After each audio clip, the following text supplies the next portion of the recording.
Just walking through here, I don't really have much to say. The reason we selected this direction was that in the future, if the traffic rate requires that this roadway be widened, the two lanes which will be added on the opposite side there, which would reverse the other lane, the present eastbound lane.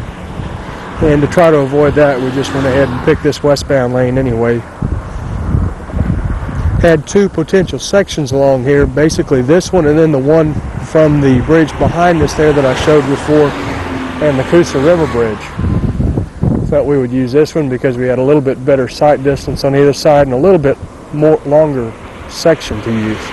Approximately 900 feet of available length here for a test section. We're coming up onto the end of the test section, and you can see the permanent monument there at the edge of the shoulder, of the paved shoulder that is, and you can see the 5 marked down there. So you come up to a curve up over there, just more of the same as I described before. Pasture land. Had quite a bit of rain around here. There's a bit of water standing. Looking back up on the test section. Back up on around across to the south of us. About 70 feet upstream of the beginning of the test section, we have about 6.5 inches of asphalt concrete. And then underneath that, we've got an undetermined depth of soil aggregate material. We couldn't find out what it was. It was sloughing off down in the hole, of course, as we were pulling it out. And due to our traffic limitations, we decided not to go any further than maybe 3 feet down, and we couldn't get beyond where we were mixing that in with the subgrade.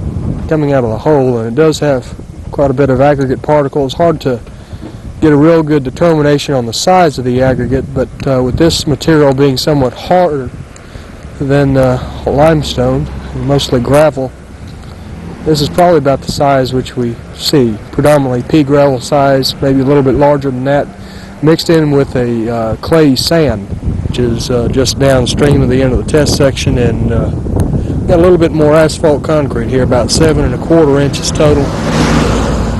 Aggregate so hard that a couple of teeth on the auger there broke off as we were going down through there, and material underneath, which is classified on these forms as a subbase, is the same soil aggregate material we saw back in the first hole we did.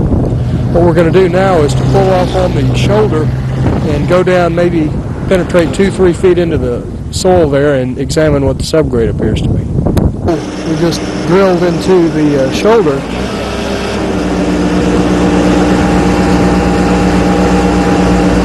Looks like it might be a little bit more fine than coarse here. I believe it was characterized for selection as a clay sand. That may be what we have. It's kind of hard to distinguish though at this time. If I had to call it, I'd say it's a little bit more clay than sand right now. Just going to look over here and focus in on it. You can see what I'm talking about right there. It also looks like the same, appears the material which the fire ants have pulled up here on the shoulder has been more fine than coarse also, although we do have quite a bit of sand mixed in.